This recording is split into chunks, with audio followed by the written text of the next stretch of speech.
Olá pessoal, tudo bem com vocês? Bom, o vídeo de hoje então, livros novos na estante. Eu tô tentando fazer de 2 em 2, 3 em 3 meses pra não fazer tantos vídeos desses no canal, mas eles também estavam ficando muito grandes. Então enfim, vamos ver como que vai ser isso. Mas tem bastante coisa legal esse mês e vamos começar então. Bom, quem acompanha aqui o canal já percebeu que eu tô com uma tendência recente de ler coisas de divulgação científica, coisas que falam da biologia, por aí vai. E um lançamento que me interessou bastante do pessoal da Companhia das Letras, eles que mandaram pra mim, foi O Fim de Todas as Coisas Segundo a Astrofísica, da Kate Mack. Kate Mack é uma pesquisadora americana e o livro foi traduzido pelo Leonardo Alves, saiu pelo selo Objetiva. E aqui ela vai falar então quais são as hipóteses que a astrofísica tem pro fim do universo, né? Pro fim de tudo. Não, a gente não tá pensando aqui, eu acho, pelo menos pelo que eu vi do sumário, acho que a gente não tá pensando no fim da Terra especificamente. Mas a gente tem aqui uma retomada do Big Bang até hoje, Big Crunch, morte térmica, Big Rip, decaimento no vácuo, enfim, tem algumas das hipóteses.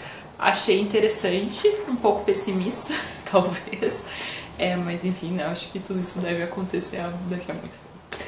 E, enfim, então tô bem interessada, tô bem curiosa pra ler esse aqui. Tem sido uma coisa legal pra mim ler essas coisas de divulgação científica, tenho achado bem divertido.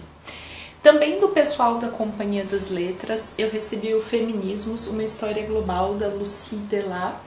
Esse aqui tem uma proposta bastante interessante, ele foi traduzido pela Isa Maralando e pela Laura Teixeira Mota. E ao invés de trazer uma proposta de fazer uma história cronológica, ela está propondo fazer aqui uma divisão temática de feminismos, né, de pesquisas e autoras, enfim.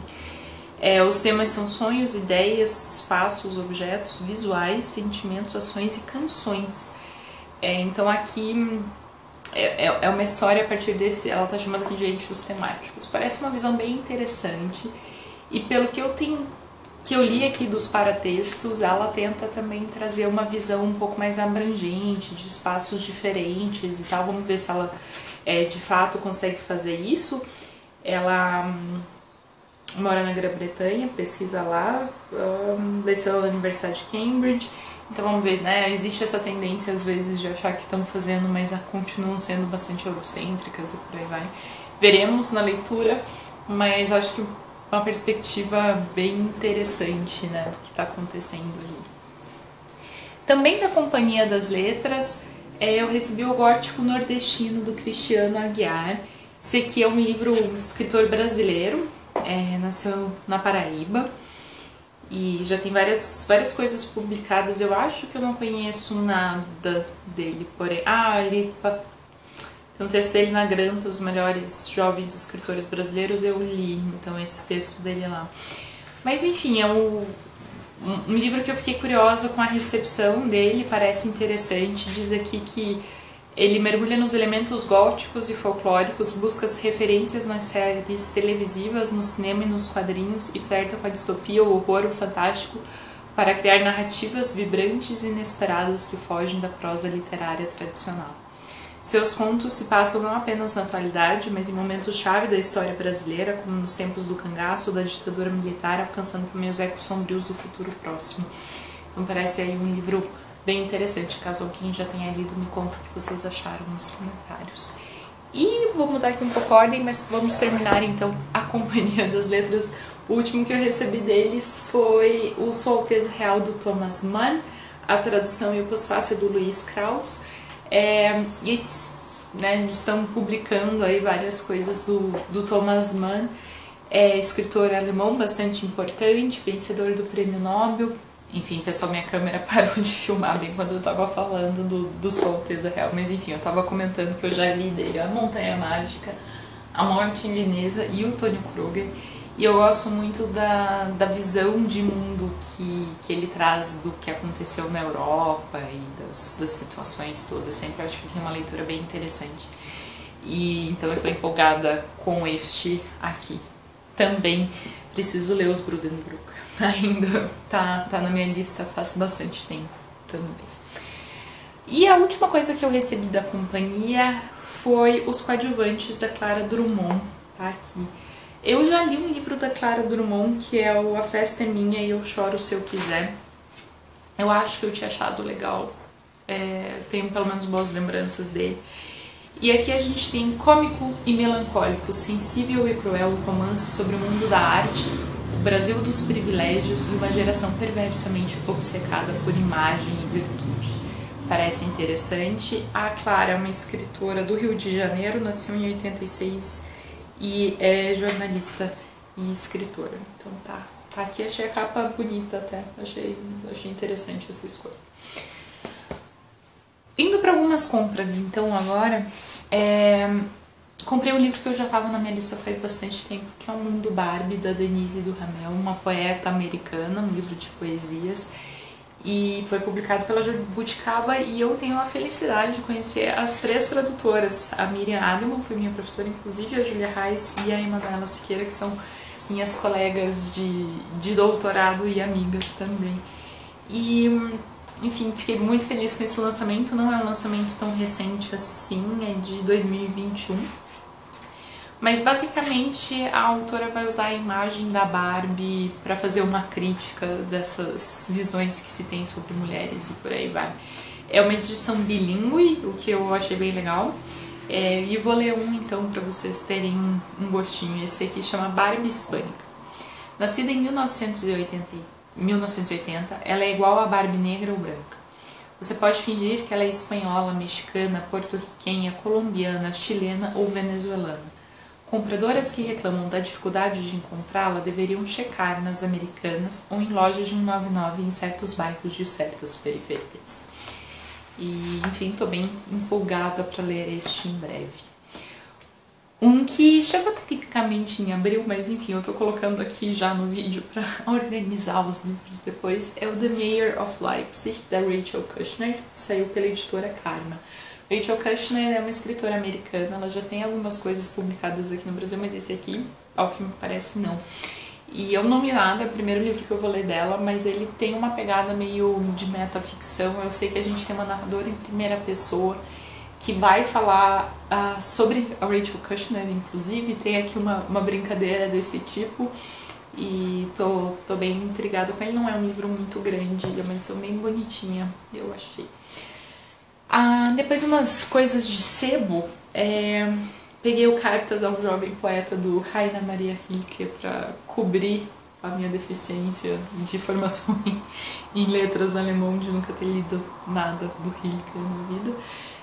O Cartas ao Jovem Poeta foi traduzido pelo Paulo Ronay e tem a Canção de Amor e de Morte do porta-estandarte Cristóvão Rilke também, que foi traduzido pela Cecília Meirelles. Enfim, vamos resolver, né, este buraco na minha formação. Essa edição é da Biblioteca Azul. E daí no mesmo dia eu encontrei também esse aqui, o Existo, Existo, Existo, da Maggie O'Farrell, 17 Tropeços na Morte. A Maggie é uma escritora da Irlanda, Irlanda do Norte. O livro foi traduzido pela Adriana Lisboa. Parece que essa edição aqui foi enviada pela TAG. Eu acho que já foi publicado fora da TAG também, mas a edição é até mais bonita, porque é uma capa preta com os escritos coloridos. Eu achei mais legal que essa aqui especificamente. Mas enfim, era essa aqui que tinha no sebo e estava relativamente barato, então veio pra cá. Estou bem curiosa. Parece que é uma coisa em primeira pessoa, um relato em primeira pessoa dos encontros que ela já teve de proximidade ali com a morte, de algum jeito ou de outro. Bom, o pessoal da Dublinense me mandou outra novelinha russa do Gonzalo Maier. Esse aqui é um livro bem curtinho. No início dos anos 80... Caiu o livro. No início dos anos 80, um aposentado chileno aterriza em Moscou com um plano tão heróico quanto estapafúrdio: derrotar os maiores enxadristas do mundo. E nas idas e vindas entre seu singelo quarto de hotel e o parque onde veteranos russos praticam xadrez, o quixotesco Emanuel Moroga trilha uma jornada onírica, com toques de melancólica ironia, pela minguada paisagem do pós-guerra Fria soviético. Então tá aqui, A tradução desse aqui é do Reginaldo Pujol Filho. Parece bem curtinho, desses livros de ler numa sentada só. Ainda em termos de compras, temos aqui o Hiroshima Meu Amor, da Marguerite Duras. Comprei na pré-venda do pessoal da Relicário. A tradução desse aqui foi da Adriana Lisboa. Eu já li, agora em abril, o Escrever, que foi o primeiro livro publicado dessa coleção da Duras. E achei uma edição bem interessante. E esse aqui é o roteiro do filme do Alain Resnais. Francês enferrujadíssimo. Vemos a tragédia da Segunda Guerra dentro de nós. É na nossa mente que se manifesta uma cidade destruída pela bomba atômica, os mortos e os sobreviventes gravemente feridos. Já nas primeiras páginas, Duras exige dos leitores a mesma coragem que tem ao escrever. Os corpos das vítimas se alternam aos corpos nus de dois amantes em outro espaço-tempo, mas neste mesmo universo, onde o trauma e o desejo coexistem, assim como a memória e o esquecimento. Então, acho muito legal publicar roteiro ou ler coisas de peça de teatro também. Aqui tem uma outra compra, que é o Riso da Medusa, da Hélène Cixous, que saiu pelo Bazar do Tempo, com tradução da Natália Guerreluz e da Raíssa França Bastos. Fiquei bem feliz com a publicação desse livro. Esse aqui é um ensaio sobre a questão... ela entra um pouco no tema do humor, mas também fala sobre o feminismo, que ela vai falar que dos anos 70, o ensaio se constrói a partir do incômodo da ausência de vozes feministas entre tudo que circula na paisagem da literatura, da teoria e da crítica. Se o mito da Medusa alude à castração da mulher, a um sentido negativo e monstruoso historicamente atribuído a uma falta do falo, esta obra de Hélène Cixous evoca a urgência de que as mulheres afirmem sua presença no texto. Eu fiquei bem feliz com essa publicação, estou particularmente curiosa com os paratextos, né, o prefácio, o pós-fácio, enfim. E, enfim, parabéns pela Bazar por ter tido essa ideia de trazer essas obras pra gente também.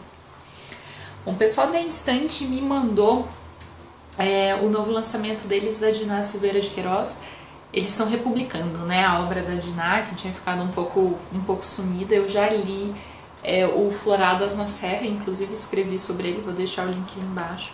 E esse aqui então chama Margarida Larroque, A Ilha dos Demônios, foi publicado pela primeira vez em 1949.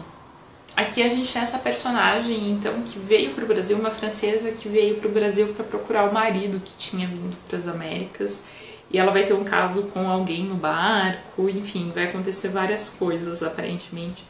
E ela tem uma profecia que acompanha desde o nascimento, de que ela conheceria o inferno em vida. Então aqui a gente tem essa história dela. Ela é exilada em uma ilha remota e misteriosa, conhecida como Ilha dos Demônios. O que nos primeiros dias pareceu uma aventura romântica e exótica desenrolou-se com ares de pesadelo, arrastando Margarida a um vórtice de paixão, medo, culpa e loucura. O que eu achei interessante é que o Floradas na Serra também tem uma coisa meio todo mundo num lugar só, e é ali que se desenrola a história. Aparentemente esse aqui tem também essa pegada da ilha, então vamos ver como que eles se assemelham ou não se assemelham, né? Enfim. Bom, temos muitas coisas que eu recebi agora também. O pessoal da Aleph me mandou Os Três Estigmas de Palmer Eldritch, do Philip K. Dick, com tradução da Ludmila Hashimoto. E aqui diz que o livro se passa após a devastação da Terra por mudanças climáticas que forçou a humanidade a construírem colônias em Marte. Lá a situação é tão miserável que os trabalhadores encontram em uma droga alucinógena uma forma de escapismo e alienação. Um dos clássicos do Philip K. Dick. E, enfim, já li muito Philip K. Dick, estou empolgada com mais este. O pessoal da Arquipélago me mandou Fronteiras do Pensamento, Debate os Sentidos da Vida. Então aqui a gente tem Fronteiras do Pensamento, né, uma série de conferências realizadas para debater questões contemporâneas. E eu já li alguns livros que decorreram dessa série, eu acho bem legal. E aqui então a gente vai ter conferências e entrevistas de Ai Weiwei, Catherine Millet, Denis Mukwege, a Elizabeth Rodinesco, Graça Machel, a Yana Levin, Leila Slamini, o Luc Ferry, Paul Auster e Roger Scruton ao redor desse tema dos sentidos da vida. Achei uma boa ideia fazer uma divisão temática também do evento, tô curiosa com esse. O pessoal da Planeta me mandou um livro que eu não sabia que existia, mas que eu já curti, que é um livro do Isaac Asimov falando sobre os gregos, a trajetória de um povo que moldou a cultura ocidental.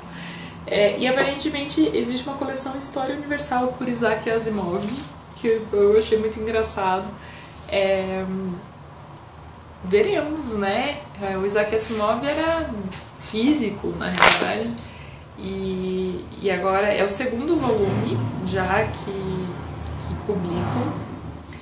O autor, que se dedicou a pensar no futuro e nos destinos da humanidade, escreveu histórias que atravessam gerações e criou um mundo rico, detalhado como Eu, Robô e Fundação.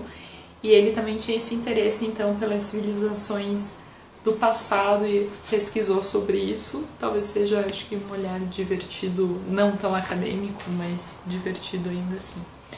O pessoal da Taverna me mandou Vozes de Retratos Íntimos, da Tayasmin Unmacht.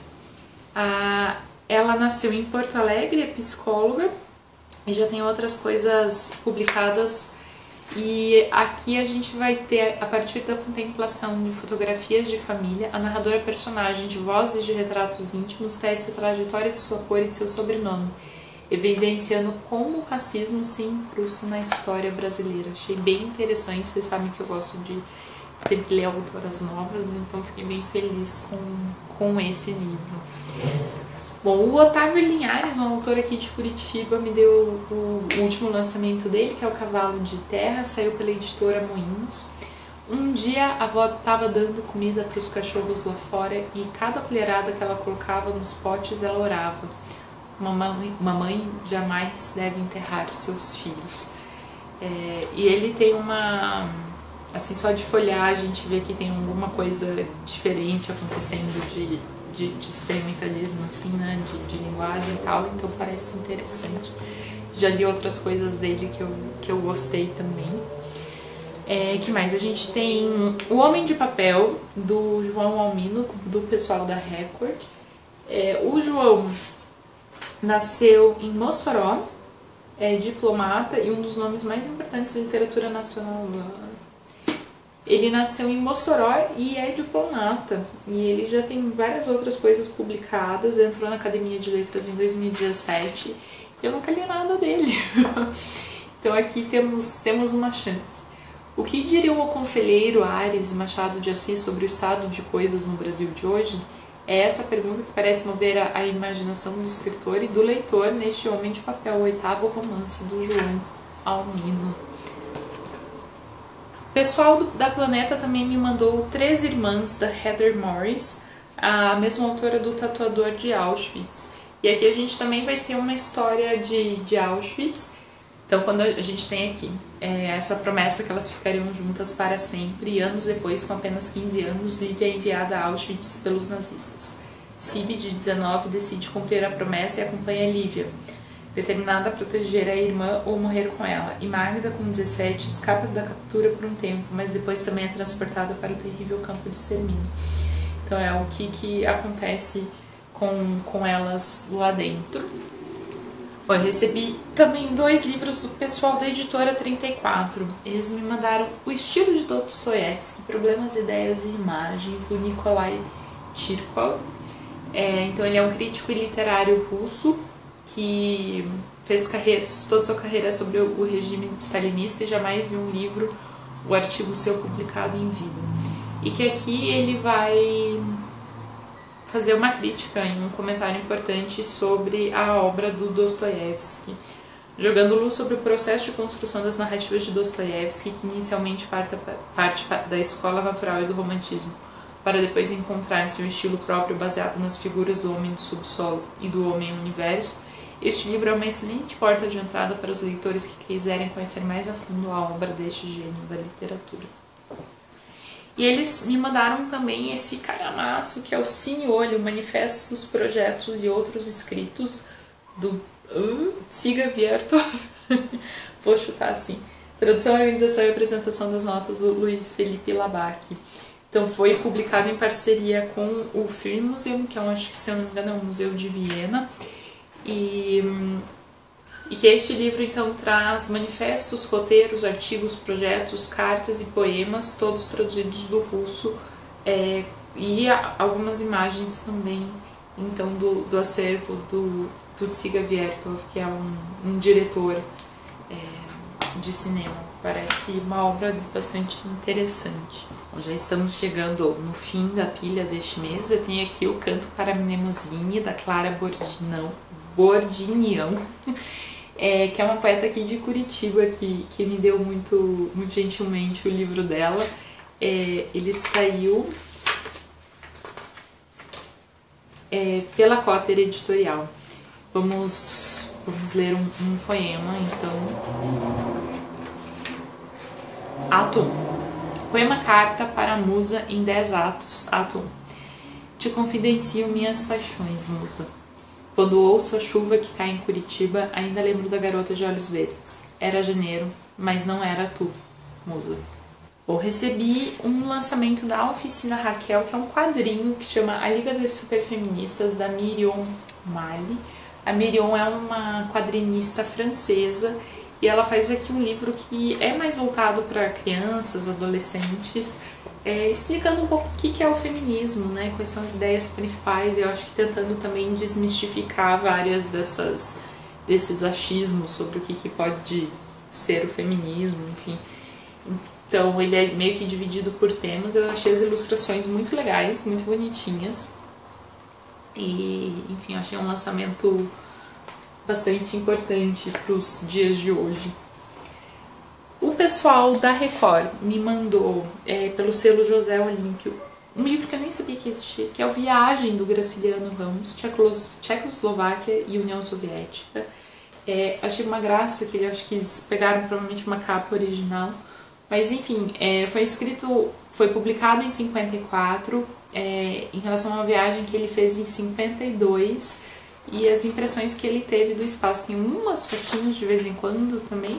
Nem sabia que essa viagem tinha existido, achei muito interessante e, enfim, provavelmente uma coisa que eu devo ler em breve. Eles me mandaram uma edição nova deles para Macunaíma, que também tem essa carinha antiga, né, de facsímile das edições anteriores. Essa aqui também por dentro tem essa fonte mais histórica, achei legal fazer edições desse tipo. Eles me mandaram o Violeta, da Isabel Allende, pelo selo Bertrand Brasil, de 1920, com a gripe espanhola até a pandemia de 2020, a vida de Violeta será muito mais que a história de um século.